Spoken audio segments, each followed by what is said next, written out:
दूर से कोई पृथ्वी की ओर आ रहा है, पर यह कौन है? लगता है ये वही चीज है जिसके बारे में हमारे पूर्वज हमसे कहते आए हैं। मम्मा, कौन है ये? बेटा, लगता है ये इंसान है जो अपने किसी यान में बैठकर यहाँ आ रहे हैं। लेकिन मम्मा, कौन है ये इंसान? इंसान इस पृथ्वी पर एक समय पर राज करने वाली प्रजाति, जो हमारी प्रजाति के बहुत बाद इस पृथ्वी पर आई थी, लेकिन हमसे बहुत ही पहले इस पृथ्वी को छोड़कर चले गए। हम आज जिस इतनी गर्म पृथ्वी पर रह रहे हैं, ये इसी इंसानी प्रजाति के बदौलत है। एक छोटी और एक बड़ी दो मछलियां पृथ्वी के समुद्र में आपस में बातें कर रही थी, और ये समय है इंसान के इस पृथ्वी पर से जाने के बाद के 30 करोड़ साल बाद का। जी हाँ, इंसानी प्रजाति को इस पृथ्वी पर से गए हुए 30 करोड़ साल बीत चुके हैं। पापा, क्या हम पहुंच गए?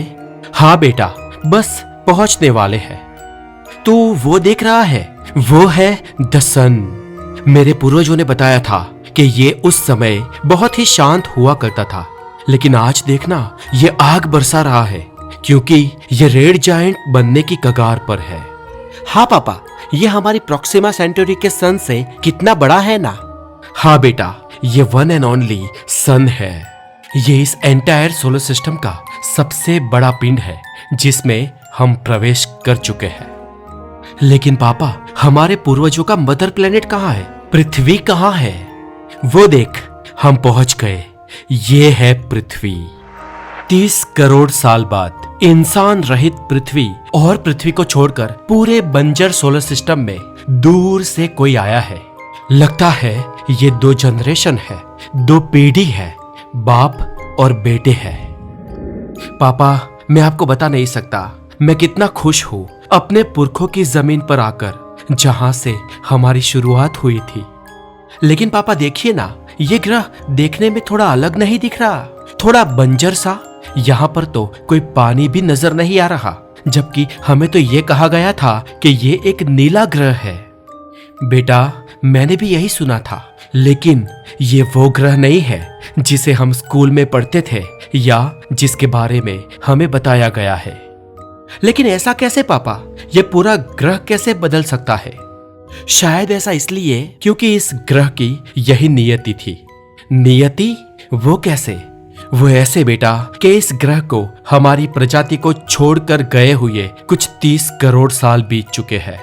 हो सकता है कि हम लोगों ने जब पृथ्वी को छोड़ा तब वो भले ही जीने लायक न रही हो, लेकिन उसका मेन ढांचा तो हमें जैसा बताया गया है वैसा ही था। पर इतने सालों में आज उसका ढांचा ही बदल गया है, और ये हुआ है समय की मार के कारण, परिवर्तन के कारण। परिवर्तन? जी हाँ बेटा, परिवर्तन। परिवर्तन ही तो संसार का नियम है। इस पृथ्वी का जन्म आज से करीब 4.25 अरब साल पहले हुआ था बेटा, और इतने समय में इस धरती ने कई सारे युग, कई सारे परिवर्तन, बहुत ही बड़े बदलाव और कई सारे उतार चढ़ाव देखे।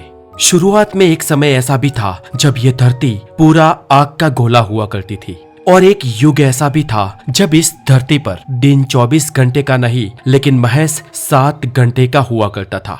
एक डायनासोर का भी युग था, और एक समय पर तो पूरी पृथ्वी पर बर्फ की चादर बिछ गई थी और सभी महासागर बर्फीले बन गए थे।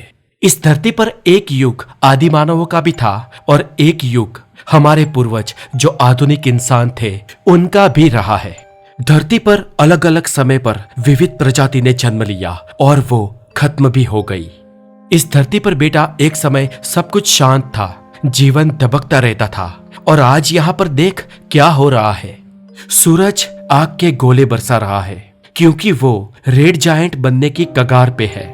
धरती पर सवेरा बहुत ही जल्दी हो गया था और रात भी बहुत देरी से होगी, क्योंकि अब पृथ्वी पर एक दिन 24 घंटे का नहीं, लेकिन 26 घंटे का होता है। क्योंकि पिछले कई सालों से पृथ्वी धीरे धीरे अपनी दूरी पर धीमी होती रही है। धरती की प्लेट्स में लगातार हलचल होती रहती है, इसलिए पृथ्वी के कॉन्टिनेंट्स भी अभी पहले जैसे नहीं रहे। जैसा हमने देखा, आज इस पृथ्वी का पूरा नक्शा बदल गया है। और करोड़ों साल पहले जो 7 खंड हुआ करते थे वो 7 कॉन्टिनेंट आज एक हो गए हैं। इसकी भविष्यवाणी हमारे पुरखों ने यहाँ रहकर ही की थी और उन्होंने ये भी कहा था कि जब धरती पर फिर से एक बड़ा महाखंड बन जाएगा तो उसे पेंजिया अल्टीमा कहा जाएगा।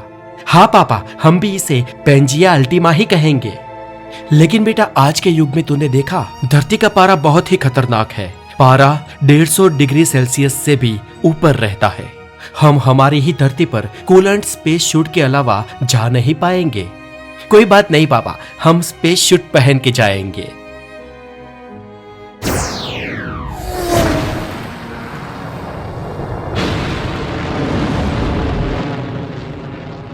वाह, इस पृथ्वी पर उतरकर सच में बहुत ही अच्छा लग रहा है। मुझे भी पापा। ओह पापा, वो क्या था? वो खतरनाक चीज क्या थी? शायद उत्क्रांति के चलते यहां नए जीव पनपे हैं बेटा। नए जीव? वो क्या होता है? देख बेटा, इस भयंकर परिस्थिति में इस धरती पर जो स्पीसीज इंसानों के समय में रहती थी वो आज मौजूद नहीं है। वो नामशेष बन चुकी है। लेकिन उत्क्रांति के साथ कुछ और विचित्र स्पीसीज का भी जन्म हुआ है जिन्होंने अपने आप को इस बदलते वातावरण के साथ चेंज कर दिया है। करोड़ों साल पहले इस धरती पर राज करने वाले इंसान ज्यादातर तो इस धरती पर ही खत्म हो गए थे और जो कुछ बचे कुचे थे वो अति विकसित होकर अपने आप को बचाकर पृथ्वी को सालों पहले छोड़कर प्रोक्सिमा सेंटोरी पे जाकर बस गए थे। इनमें हमारे पूर्वज शामिल थे जिसके चलते आज हम जिंदा है। तू जानता है बेटा, इस धरती पर नॉर्थ और साउथ पोल में एक समय पर हमेशा कभी बर्फ हुआ करती थी जो आज दूर दूर तक कहीं देखने को भी नहीं मिल रही है। आज समंदर का पानी बहुत ही गर्म है और इस दुनिया में ज्यादातर स्पीसीज समंदर में ही बसती है। ऑक्सीजन का लेवल इस धरती पर बहुत ही कम रह गया है। हालांकि नई पीढ़ी के इन विचित्र जीवों को ऑक्सीजन की उतनी जरूरत भी नहीं है। पृथ्वी की सतह पर जंगल बहुत ही कम रह गए हैं और बंजर इलाके बढ़ रहे हैं। आज धरती पर सबसे ज्यादा तो रेगिस्तान का राज है। ओह माय गॉड पापा, इस ग्रह ने कितना कुछ झेला है। हाँ बेटा, पृथ्वी ने बहुत सारे कटाव झेले हैं।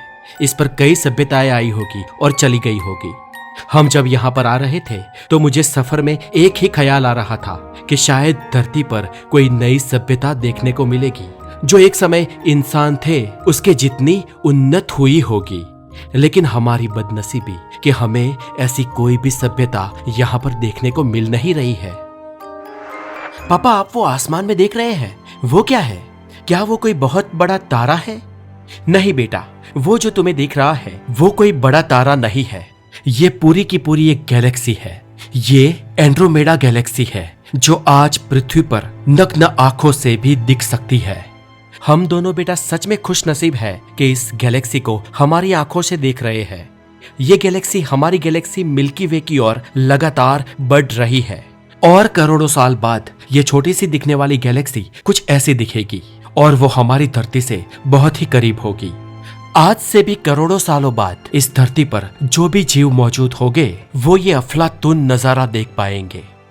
आज 30 करोड़ साल बाद मैं ये देख रहा हूँ कि राजस्थान और गुजरात का थर का रण और अफ्रीका का जो सहारा रेगिस्तान था वो और अमेरिका का कैलिफोर्निया का रण, ये सब कुछ आज एक हो गए हैं और ये पूरा बड़ा रेगिस्तान आज चमक रहा है क्योंकि यहाँ पर करोड़ों सालों से गर्मी के लगातार बढ़ने की वजह से और केमिकल रिएक्शन से यहाँ की रेत में सोने की मौजूदगी बहुत ही ज्यादा बढ़ गई है। लेकिन अफसोस इस बात का है कि इस सोने का उपयोग करने वाला आज यहाँ पर कोई भी मौजूद नहीं है और ना ही हम इतने सारे सोने को अपने साथ प्रोक्सिमा सेंटोरी ले जा सकते हैं। तो अब पृथ्वी का बहुत सारा डेटा इकट्ठा हो गया है बेटा और यहाँ पर हमारे लिए अभी रहने लायक कुछ नहीं है। तो क्या अब हम अपने ग्रह चले? हाँ पापा, चलिए चलते हैं। लेकिन एक मिनट, ये क्या? इस पानी के अंदर मुझे कोई हलचल दिखाई दी। ये क्या? इतना सुंदर जीव कौन सा है? ये मछली है बेटा। यहाँ पर तो 2-2 मछली है पापा। क्या हम इन्हें अपने साथ ले जा सकते हैं? हाँ बेटा, क्यों नहीं। 2 मछलियों को तो हम अपने साथ ले ही जा सकते हैं। मामा, ये हमें कहाँ ले जा रहे हैं? बेटा, ये हमें शायद अपने ग्रह अपने साथ ले जा रहे हैं। वैसे भी यहाँ पर हम रह नहीं सकते। पृथ्वी का टेम्परेचर अब जीने लायक नहीं बचा। हो सकता है ईश्वर ने हमारा भविष्य कहीं और निर्धारित किया हो।